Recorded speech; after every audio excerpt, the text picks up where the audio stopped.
मेरे प्यारे बच्चों, मैथ्स की बात में आप लोगों का स्वागत है। जैसा कि आप लोग जानते हैं कि मैथ्स के बात के माध्यम से छोटी मोटी चीज़ों को बताया जाता है, जो मैथ्स का कॉन्सेप्ट होता है, जो सभी के लिए ज़रूरी हो जाता है, चाहे वह क्लास 8 में पढ़ रहा हो, 9 में पढ़ रहा हो या 10 या 12 में किसी क्लास में पढ़ रहा हो।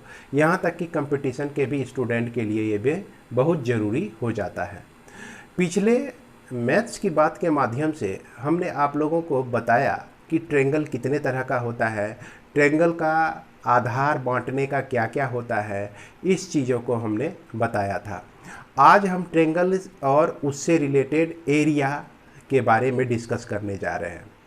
तो जैसा कि आप लोग जानते ही हैं कि ट्रायंगल जो होता है 3 रेखा खंडों से घिरी हुई आकृति होती है, यानी triangle is the plane figure bounded by 3 line segment. इस चीज़ से आप वाकिफ हैं। ये आपका ट्रायंगल हो गया। आज हम जो डिस्कस का मैटर है हमारा ट्रायंगल है, जिसको हिंदी में हम लोग क्या कहते हैं, त्रिभुज कहते हैं। और इसके एरिया से रिलेटेड यानी कि क्षेत्रफल से रिलेटेड बातचीत हम लोग करने जा रहे हैं। जैसा कि आप देख रहे हैं बोर्ड पर, यह एक ट्रायंगल बना हुआ है ABC। और आप लोग जानते हैं कि त्रिभुज यानी ट्रायंगल का एरिया जो होता है बेस इंटू हाइट होता है बच्चों। तो यहाँ पर देखिए, एक ट्रायंगल में कितने तरह से बेस बनता है और कितने तरह से हाइट बनता है, आज इस पर हम लोग विचार करेंगे, क्योंकि यहाँ पर बच्चों को बहुत दिक्कत होती है। जैसे मान लीजिए कि BC को हमने बेस लिया, एक साइड हम लिखते हैं, ये हमने बेस कहने का मतलब हो गया आधार, है ना, और ऊंचाई यानी कि एल्टीट्यूड हाइट कहिए इसको, या तो एल्टीट्यूड कहिए, जिसको हम लोग ऊंचाई कहते हैं। और फॉर्मूला में हम लोग जानते हैं क्या कि क्षेत्रफल जो होता है 1/2 आधार गुना ऊंचाई होता है। क्षेत्रफल बराबर 1/2 आधार गुना क्या होता है, ऊंचाई होता है। इसको इंग्लिश में हम लोग क्या लिखते हैं, area equal to 1/2 into base into height, base into height लिखते हैं, या एल्टीट्यूड भी इसको लिखते हैं। ये दोनों चीज़ लिखा जाता है इसमें। अब देखिए, अगर हम बेस लेते हैं BC को क्या करें, बेस लिए, तो BC के संगत में इसका हाइट जो हो जाएगा, ये हो जाएगा AL, है ना। ये इसका हाइट क्या हो जाएगा, AL हो जाएगा, AL इसका हाइट हो जाएगा। तो इस चीज़ को समझिएगा। अगर यहाँ पर हम बेस को क्या ले लें, AC को बेस ले लें, क्या ले लें, AC को हम बेस ले लें, तो AC के संगत में हाइट इसका कैसे पता चलेगा। तो AC के सम्मुख शीर्ष यानी कि AC के अपोजिट वर्टेक्स कौन सा है आपका, B है। AC का अपोजिट वर्टेक्स B है, AC की सम्मुख शीर्ष जो है आपका B है। B से अगर हम लंब ऐसे डाल दें, लंब डालने का मतलब कि बच्चे आप इस तरह से एक लाइन खींचिए जो आपको लगे कि इस AC पर जो है 90 डिग्री का एंगल बनाता है। अगर हम BM लेते हैं, तो BM जो आपका हाइट हुआ, यह हाइट हो गया AC के संगत हो गया, AC बेस के संगत हो गया, यानी कि BM is the corresponding height of the corresponding base AC हो जाता है आपका। तो इस स्थिति में अगर AC हम क्या लेते हैं, बेस लेते हैं, तो इसका हाइट हो जाता है आपका BM हो जाता है। उसी तरह से अगर हम बेस AB लेते हैं, बेस क्या लेते हैं हम, AB लेते हैं, तो AB का संगत हाइट यानी कि AB के करस्पॉन्डिंग हाइट कैसे निकालेंगे, यहाँ से हम जो है इस पर एक परपेंडिकुलर ड्रॉ कर देंगे, इस तरह से लंब ड्रॉ कर देंगे। तो इस तरह से ड्रॉ करेंगे कि यह जो है आपका कितना डिग्री का दिखे, 90 डिग्री का दिखे। तो यानी कि यह आपका Cn जो हो जाएगा इस कंडीशन में एल्टीट्यूड हो जाएगा। इस तरह से किसी भी ट्रेंगल का बेस हमेशा चेंज होते रहता है। किस पे डिपेंड करता है, उसके करस्पॉन्डिंग एल्टीट्यूड पे डिपेंड करता है। इसलिए इस त्रिभुज में कभी कभी क्या होता है कि बच्चे को ये एक ट्रेंगल दे दिया, ट्रेंगल में कह दिया कि इसका जो साइड है यह 20 सेंटीमीटर है और ये एल्टीट्यूड का कुछ हाइट दे दिया गया है, इसका लेंथ दे दिया गया है। तो यहाँ कई बच्चों के मन में बैठा रहता है कि बेस का मतलब हुआ आधार, आधार तो हमेशा नीचे होगा। तो ऐसी बात नहीं है, आधार आपका क्या होगा, हमेशा नीचे हो गया। ये भी आधार हो सकता है। तो जब ये आधार लेंगे तो उसमें परपेंडिकुलर हाइट इसको ही लेंगे, ये नहीं कि हम इसके हाइट को यूज कर देंगे, है ना। जैसे आपको मैं लिख कर समझाता हूँ। अगर हम एरिया निकालते हैं इस फॉर्मूले के तहत एरिया निकालते हैं, तो जैसा कि बेस हम BC लिए, बेस को half into base into height होता है, हाफ बेस आपका BC लिए तो हाइट क्या लेंगे हम, AL लेंगे, चूँकि AL जो है आपका BC पर ही लंब है। अब यहाँ पर देखिए यह BM भी तो लंब है, अगर BM आप ले लेते हैं तो यह गलत हो जाता है। तो इसीलिए बच्चों इस कन्फ्यूजन को दूर कीजिए, जो भी बेस लिए हैं उसी पर जो लंबवत लाइन सम्मुख शीर्ष से मिला हुआ है, अपोजिट वर्टेक्स से मिला हुआ है, वो आपका हो जाता है एल्टीट्यूड, जैसे AL यहाँ लिखेंगे। अब इसी का एरिया, इसी ट्रेंगल का एरिया में अगर हम बेस AC को ले लें, किसको ले लें, बेस AC को ले लें, तो इधर वाले को ले रहे हैं, ये AC को ले रहे हैं, तो इसके संगत में हाइट क्या हो गया आपका, BM हो गया, तो गुना कर देंगे BM से। इस तरह से भी इस ट्रेंगल का एरिया हम लोग निकाल सकते हैं। अब यदि हम चाहें तो हाफ इंटू, अगर बेस AB को ले लेते हैं, AB को ले लेते हैं, तो इसके संगत हाइट कौन सा हो गया, इसके करस्पॉन्डिंग हाइट क्या हो गया, Cn हो गया। तो यहाँ पर Cn हम लेते हैं। अब यहाँ पर यदि Cn के बदले में इधर का आप हाइट ले लेते हैं, AL ले लेते हैं, तो यह क्या हो जाएगा, गलत हो जाएगा। इसीलिए ऐसी गलती नहीं करेंगे, जो भी बेस लेंगे उसी बेस पर जो परपेंडिकुलर हाइट होगा अपोजिट वर्टेक्स के साथ, यानी कि सम्मुख शीर्ष के साथ, वही हाइट हम लेंगे। तो AB के पर परपेंडिकुलर हाइट आपका क्या हो जाता है, Cn हो जाता है।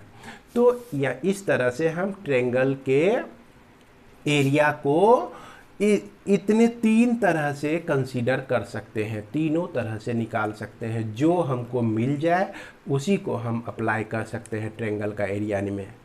और ट्रेंगल का एरिया निकालने में बच्चों को एक जगह और दिक्कत होती है, क्या कि अगर आपका ट्रेंगल दिया हुआ हो obtuse angle triangle, obtuse angle triangle आप लोग समझ रहे हैं ना।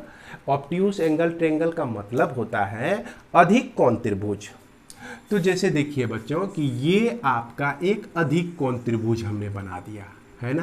कैसा त्रिभुज बना दिया, एक अधिक कोण त्रिभुज बना दिया। अधिक कोण त्रिभुज की परिभाषा आप याद कीजिए, आपको बताया गया था कैसे क्या होता है कि कोई एक कोण का माप जो होता है वह 90 डिग्री से बड़ा होता है। तो यहाँ पर देख रहे हैं कि एक कोण का माप 90 डिग्री से बड़ा हो गया। यह आपका बेस AB। अब इसका एरिया निकालने में हम क्या करेंगे, हाफ इंटू बेस AB लिए। अब AB पर हम लंब डालेंगे इसके अपोजिट वर्टेक्स C से। तो ये C से अब यहाँ पर जो लंब डाला जाता है तो यह लंब इस तरह से डाला जाता है ना। ये जो है आपका इस ट्रेंगल से बाहर हो जाता है, इस ट्रेंगल से क्या हो जाता है, बाहर हो जाता है। बहुत बच्चे कंफ्यूज्ड हो जाते हैं कि ऐसी स्थिति में हम लोग हाइट कैसे लें। है ना। तो हाइट जो होता है इसका क्या हो जाता है, ये बाहर हो जाता है, यह CL जो है CL इसका हाइट हो जाता है ना। अब यदि मान लीजिए कि इसमें हाफ लिए, अब बेस हम ले लिए AC को ले लिए, किसको ले लिए, AC को बेस ले लिए, देख सकते हैं आप AC ले लिए। तो AC को अगर बेस लिए तो परपेंडिकुलर हम B से ड्रॉ करेंगे, तो B से ड्रॉ जब करेंगे तो इसका भी जो है परपेंडिकुलर ये इस ट्रेंगल के एरिया से बाहर होता है। तो यहां पर आपका देखिए ओवरलैपिंग हो गया है, BN हम लेते हैं तो ये आपका हो जाएगा BN हो जाएगा, यहां पर इस पॉइंट को हमने माना हुआ है BN माना हुआ है। तो इस तरह से ये आपका BN हो जाता है। अब क्या होता है कि अगर हम बेस को BC लें, है ना, हाफ इंटू BC बेस लें, तो इस कंडीशन में हाइट, तो BC के सम्मुख शीर्ष ये हो गया, यहां से तो हम परपेंडिकुलर डाल ही सकते हैं, तो ये परपेंडिकुलर जो है आपका AM हुआ इंटू AM कर सकते हैं। तो इस तरह से हम लोग जो है किसी भी ट्रायंगल का एरिया इतने तरीके से निकाल सकते हैं, इतने तरीके में जो हमको मिल जाए उस तरीके से हम लोग निकाल सकते हैं। तो ये तो बात हो गई आपका क्या कहते हैं base into height, half into base into height वाला बात हो गई। और किस तरह से हम लोग एल्टीट्यूड निकालते हैं यह भी ध्यान रखें। ध्यान यही रखना है कि एल्टीट्यूड जो होता है वो बाहर भी हो सकता है, ट्रायंगल के बाहर भी हो सकता है। इसके बाद अगर आपका विषम बाहु त्रिभुज दिया रहे, विषम बाहु त्रिभुज कहने का मतलब हो गया कि ऐसी त्रिभुज जिसकी तीनों भुजाएं बराबर नहीं होती है। इससे पहले जो है आपको एक चीज और मैं बता दूं, अगर आपका समकोण त्रिभुज है, क्या है यह समकोण त्रिभुज, तो समकोण त्रिभुज का एरिया जो है किस तरह से निकालेंगे, हाफ इंटू ABC लिए है, तो AB आपका क्या हो गया, बेस हो गया। तो AB बेस पर अब हाइट खोजना है, एल्टीट्यूड खोजना है, तो AB का अपोजिट वर्टेक्स C हो गया, सम्मुख शीर्ष C हो गया। C से हम लंब डालेंगे, तो C से जब हम लंब डालेंगे AB पर, तो यह जो है इसी लाइन के ऊपर लंब पड़ेगा, क्योंकि लंब डालने का मतलब हुआ 90 डिग्री का एंगल बनना। तो यहां पर जो है आपका एल्टीट्यूड जो हो जाएगा AC ही हो जाएगा, इस चीज को ध्यान में रखेंगे। यानी कि समकोण त्रिभुज में जहां पर 90 डिग्री का कोण बन रहा है, जिस दो भुजाओं के मेल से 90 डिग्री का कोण बन रहा है, उस दोनों भुजाओं को मल्टीप्लाई करके हाफ से भी मल्टीप्लाई कर देंगे तो उसका क्षेत्रफल निकल जाएगा, है ना। तो प्रायः जो है अब ये दिक्कत नहीं होनी चाहिए कि हम लोग किस तरह से समकोण त्रिभुज यानी राइट एंगल ट्रायंगल में हाइट लेंगे और किस तरह से बेस लेंगे। अगर मान लीजिए कि 1/2 इंटू बेस आपका BC हो जाए, क्या हो जाए, BC हो जाए, तो BC होने के कंडीशन में BC का अपोजिट वर्टेक्स A हुआ, A से हम परपेंडिकुलर ड्रॉ करते हैं तो इसकी कुछ न कुछ लंबाई निकलेगी, मान लीजिए AL कुछ न कुछ लंबाई है, तो इस कंडीशन में BC इंटू AL होता है। तो इस तरह से ट्रायंगल का एरिया निकाल सकते हैं। इसके बाद स्केलन ट्रायंगल की बात कर रहे थे, तो स्केलन ट्रायंगल कहने का मतलब विषम बाहु त्रिभुज, विषम बाहु त्रिभुज का क्षेत्रफल हम लोग हेरोन्स फार्मूला से निकालते हैं। तो चलिए हेरोन्स फार्मूला को भी थोड़ा सा डिस्कस कर लेते हैं।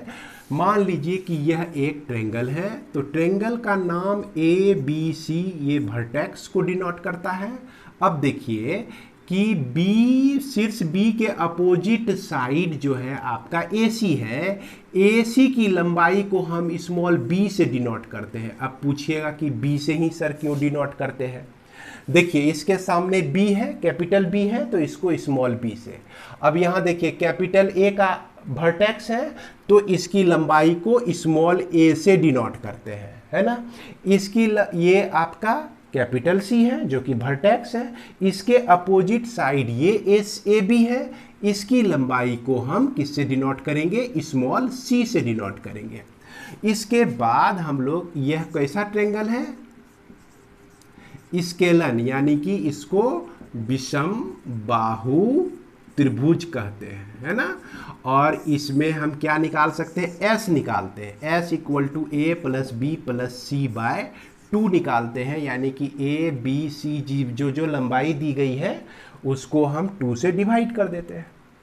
फिर एरिया निकालने के लिए हम लोग क्या करते हैं, root under S into S minus A करते हैं, एस माइनस बी करते हैं और एस माइनस सी करते हैं। तो इस तरह से हम लोग इस त्रिभुज का एरिया निकाल सकते हैं। तो त्रिभुज से रिलेटेड एरिया के बारे में हमने इस वीडियो में डिस्कस किया, और इस चीज़ को हर एक बच्चों को याद रखना चाहिए, जो कि हर एक जगह काम आने वाला कॉन्सेप्ट है। मुझे लगा कि जब मैं पढ़ाता था क्लास में तो प्रायः बच्चों को इस तरह का कन्फ्यूजन होता था, तो इस कन्फ्यूजन को परमानेंटली दूर करने के लिए आप ही लोग के लिए यह वीडियो बनाया गया। और अंत में मैं एक बात यह कहना चाहता हूँ कि वैसे बच्चे जो क्लास 11 में पढ़ते हैं, तो मैंने क्लास 11 के लिए स्पेशल व्हाट्सएप ग्रुप क्रिएट किया हुआ है। उसमें क्लास 11 के मटेरियल को भेजा जाता है और बच्चों के भी प्रॉब्लम का सॉल्यूशन किया जाता है। तो प्राय आप लोग के आसपास अगर कोई ऐसे बच्चे हो जो कि क्लास 11 में पढ़ते हो और ऑनलाइन पढ़ना चाहते हैं, तो वो इस वीडियो हमसे ज़रूर संपर्क करें। हमारे व्हाट्सएप नंबर पे वह अपना नाम और क्लास लिख के ज़रूर भेजें। तो हमारा व्हाट्सएप नंबर आप लोग लिख सकते हैं, जो कि आपका है 9122346631। तो इस पे आप जो है अपना नाम और क्लास लिख के भेजें, तो आपको उस व्हाट्सएप ग्रुप से जोड़ दिया जाएगा, ताकि आप अपनी क्लास 11 की पढ़ाई फ्री ऑनलाइन कर सकें। धन्यवाद।